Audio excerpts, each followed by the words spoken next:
The basics of clinical echocardiography. Echocardiography uses high-frequency sound waves to explore the heart. The range of audible sound is 20 to 20,000 vibrations per second, or hertz. Frequencies higher than 20,000 are not audible. In clinical imaging, much higher frequencies are used, usually between 1 and 30 million hertz, also known as 1 to 30 megahertz. Clinical echocardiography uses frequencies between 2 and 7 megahertz, as seen in slide 1. The ultrasound beam is formed by a transducer. Slide 2 is a simplified diagram of such a transducer that contains a very rigid piezoelectric crystal. When an electrical signal is applied to the crystal, it changes its dimension and immediately recoils to produce very high-frequency sound waves, the ultrasound beam. When this sound travels through the body, it behaves as a sound wave and obeys all the rules of reflection and refraction. The sound travels through homogeneous tissue at a constant velocity. When the sound waves reach an interface between two layers of tissue, part of the sonic energy is reflected to return to the transducer as an echo. Each millisecond, the transducer changes its function from a transmitter of high-frequency sound into a receiver of echoes. Once an echo is received, the piezoelectric crystal dimension changes, and this produces an electric signal. If one simplifies the concept of echocardiography, it can be said that it functions in a manner that is very similar to that of a person standing at some unknown distance from a cliff. Such a person can act as both a transmitter and receiver of sound energy when he later listens to the echo. The person can also time the issuance of the sound and the receiving of the echo. If the velocity of sound is known, this person will also be able to calculate the distance between himself and the sound. The echocardiogram machine serves as both a transmitter and a receiver and has the electronic ability to calculate the time that elapses from transmitting to receiving. There is built-in information about the velocity of the sound wave in the human body, which is 1,540 meters per second. Thus, the distance from the transducer to various interfaces in the body can be calculated and displayed on a display screen. In echocardiography, we observe the heart as a collection of interfaces. There is an interface between blood and myocardium, blood and valves, pericardial effusion and heart walls, etc. The location of each one of these interfaces can be calculated and displayed. Slide 3 represents a simple diagram that will allow you to understand how such pictures are created. Let's assume that we are trying to image a heart figure that is immersed in a glass of water. An ultrasound beam will travel through two interfaces, the interface between the water and the heart on one side, and the interface between the heart and the water on the other. If we now look at the display in the lower part of the slide, we will identify two dots that represent the two interfaces. Moving the transducer to a different position will show us the location of two other interfaces between the water and the heart. Thus, by moving the transducer back and forth, or better, by operating multiple small transducers, we will be able to reconstruct on the screen the entire image of the heart as seen on the slide. The analogy from this to the real heart is very simple. In slide 4, we can see a transducer that is placed in the fourth intercostal space just to the left of the sternum. This transducer contains 64 small crystals. The crystals are operated in a phased array and allow the reconstruction of a triangular or wedge-shaped two-dimensional image that shows the entire heart. This image is obtained in a plane that extends along the long axis of the heart and is therefore referred to as the long axis view. As can be seen in this view, the right ventricle is the most anterior chamber. It is separated from the left ventricle by the interventricular septum. Please note that the interventricular septum is continuous with the anterior wall of the aorta, while the anterior leaflet of the mitral valve is continuous with the posterior wall of the aorta. The left atrium can be seen just behind the aorta, and it is the most posterior chamber of the heart. The posterior wall of the left ventricle is continuous with the posterior wall of the left atrium. Images can be obtained throughout the entire cardiac cycle to give a real-time, two-dimensional image of the heart. By looking at this image, one can determine sizes of the right ventricle, left atrium, and aorta. One can also evaluate the motion of the various segments of the left ventricular walls, measure the wall thickness, and measure the changes in wall thickness during the cardiac cycle. In addition, one can evaluate the motion of the mitral valve clearly as well as that of the aortic valve. While there is only one parasternal long-axis view, one can obtain many parasternal short-axis views, which are cross-sections of the long-axis view. This can be done just by rotating the transducer 90 degrees to the long-axis view. Slide 5 shows two tomographic cuts in short-axis views.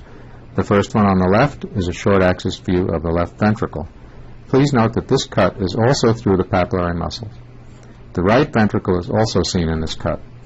On the right, the short-axis cut passes through the aorta and the aortic valve. Also on this cut, the left atrium, interatrial septum, tricuspid valve, and the right ventricle can be visualized. On the left of slide 6, you can see a diastolic frame of a normal mitral valve in the short-axis view. Please note that the mitral valve orifice is clearly seen and can be accurately measured. In this case, the mitral valve area was 4.2 square centimeters. This is very different from the frame on the right from a patient with significant mitral stenosis. Please note that the mitral valve in its fully open position is very narrowed and the valve area was calculated as 0.9 square centimeters, which is severe mitral stenosis.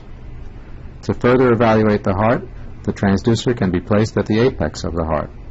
This is usually done with the patient turned to the left lateral decubitus position. With the transducer at the apex, the entire heart can be visualized as seen on slide 7. Please note that one can visualize all 4 chambers of the heart and also the mitral valve as well as the tricuspid valve. With the transducer at the apex, it can be turned 90 degrees from the 4-chamber view to reveal the 2-chamber view, which shows the left atrium and left ventricle. When one looks at the left ventricle, the 4-chamber view reveals the septum and the lateral wall of the left ventricle, while the 2-chamber view shows the inferior and anterior walls of the ventricle. Two-dimensional evaluation of the left ventricle includes an assessment of segmental left ventricular wall motion. The distribution of coronary arterial flow to the different segments as seen during the echocardiographic examination is shown in slide 8. One can, therefore, determine territories of ischemia or infarction that will demonstrate segmental wall motion abnormalities in the distribution of a stenosed or occluded coronary artery. The next 3 slides show abnormal findings discovered during transthoracic echocardiography. Slide 9 shows the heart as seen in the 2-chamber view. Please note the unusual shape of the left ventricle. A large aneurysm is noted at the apex of the left ventricle. This aneurysm is due to infarction in the distribution of the left anterior descending coronary artery. In slide 10, a 4-chamber view is noted. In this view, one can clearly see an apical clot protruding into the left ventricular cavity. Finally, in slide 11, we can see the long-axis view of the heart. There is an echogenic mass in the left atrium. As you have probably already guessed, this is a characteristic echocardiographic picture of the findings with left atrial myxoma. The echocardiographic examination permits the evaluation of chamber size and wall motion. Using multiple views, one can calculate systolic and diastolic volume and therefore evaluate left ventricular ejection fraction, one of the most important prognostic parameters in every cardiac patient. Another important echocardiographic finding can be seen on slide 12. Here, in the long-axis view, one can see a large pericardial effusion around the heart. While two-dimensional echocardiography provides an excellent view of cardiac anatomy and pathology, it does not show the blood. However, the examinations of blood flow within the heart are possible using Doppler techniques.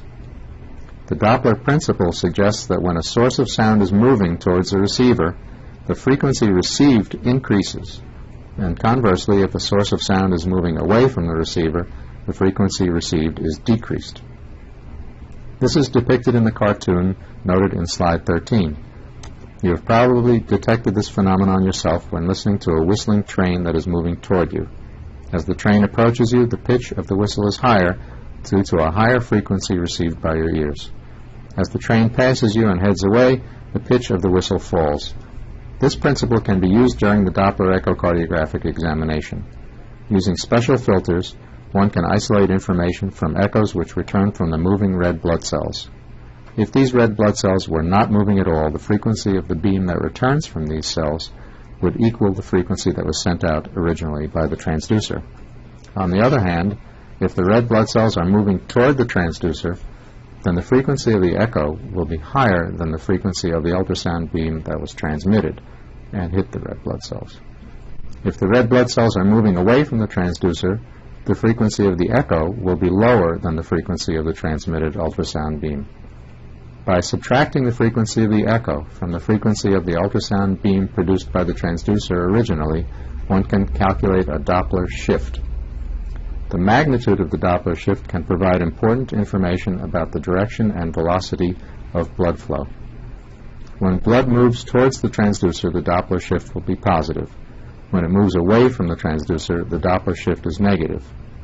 As seen on slide 14, the Doppler shift is also directly related to the velocity of the blood. This can be expressed by the formula V equals C times delta S divided by 2 F sub 0 times cosine theta, where C is the speed of sound, V is the velocity of blood, F sub 0 is the frequency of the transducer, delta S is the Doppler shift, and theta is the intercept angle between the ultrasound beam and the direction of blood flow. Note that if the intercept angle is 0 or 180 degrees, the ultrasound beam is parallel to the blood flow and cosine theta equals 1 and can be ignored. On the other hand, the cosine of 90 degrees is 0, and therefore the blood velocity cannot be calculated if the ultrasound beam is perpendicular to the direction of blood flow.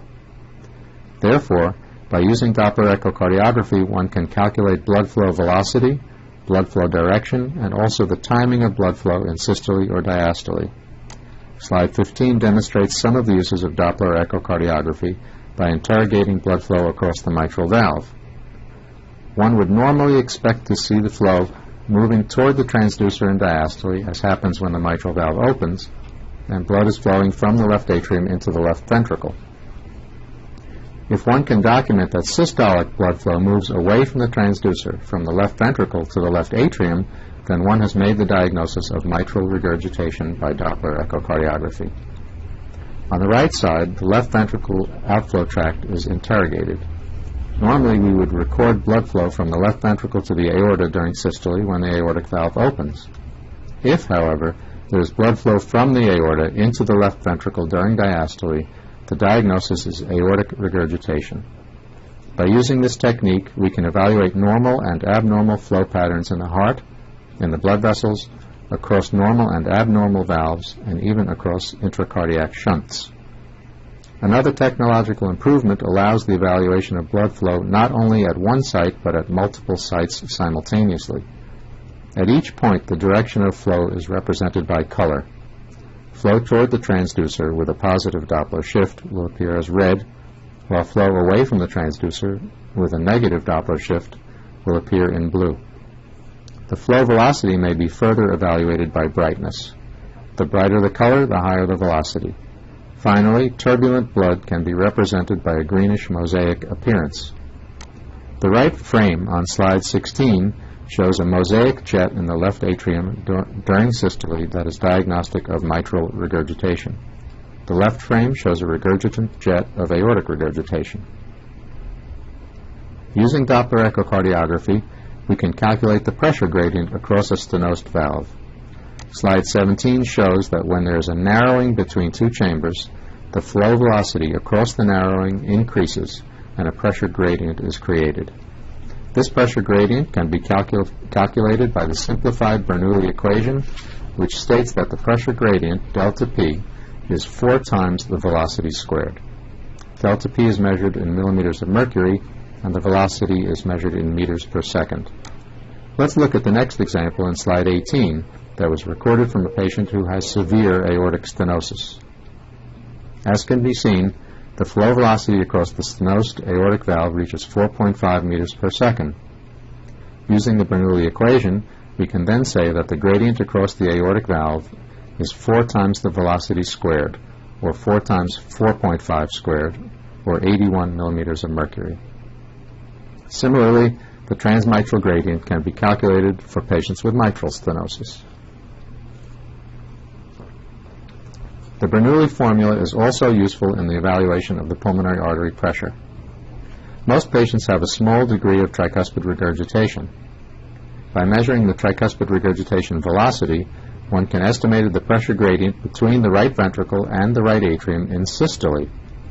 Although the right atrial pressure is not known, one can assume that it is usually between 5 millimeters of mercury in a patient without any signs of right heart failure and 15 millimeters of mercury in patients with right heart failure or severe tricuspid regurgitation. In the absence of pulmonic stenosis, right ventricular systolic pressure equals the pulmonary artery systolic pressure. Slide 19 shows a study of a patient with no signs of right heart failure and moderate tricuspid regurgitation, and it reveals a tricuspid regurgitant jet velocity of 3.8 meters per second.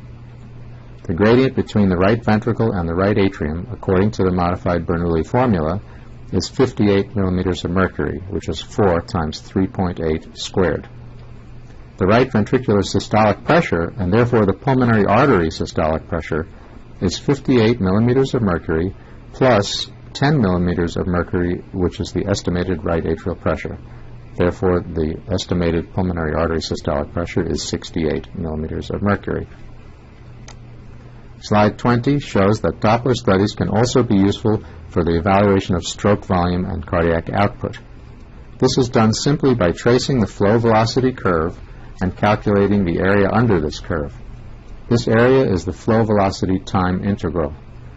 The multiplication of the flow velocity time integral by the cross-sectional area will give the volume of flow that crosses this area.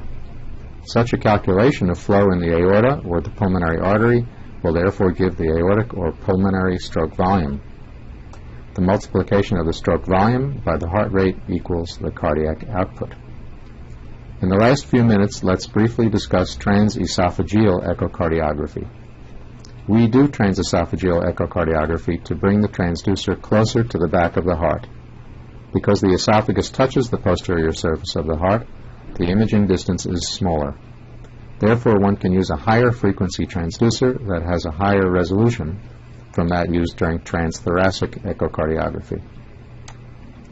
Transesophageal echocardiography, or TEE, has several important indications. First, the evaluation of selected patients with an unexplained embolic event. In those patients, this test better shows left atrial thrombi, vegetations, aortic atherosclerosis, which is an important cause of stroke, and right to left interatrial shunts. Another common indication exists in those patients who have suspected endocarditis. Transesophageal echocardiography can better show valvular vegetations and perivalvular abscesses. It allows accurate measurement of aortic valve area as well.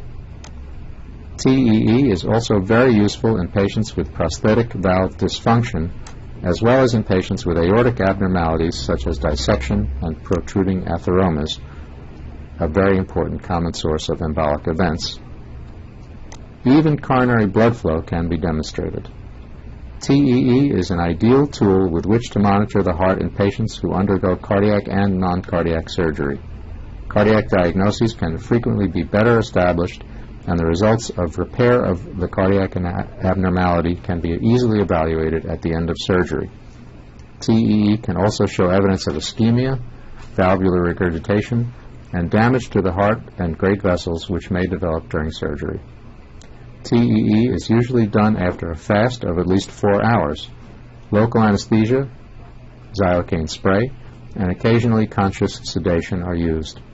Contraindications to this test include esophageal pathology, such as varices, strictures, tumors, or diverticuli. The test is semi-invasive, and rare complications do occur. Informed consent is therefore always required. Death has been reported in 1 of 10,000 patients, usually due to esophageal rupture. Other unusual complications may be abrasion to the pharynx and esophageal mucosa, damage to the oral cavity and teeth, brady or tachyarrhythmia, and complications of conscious sedation.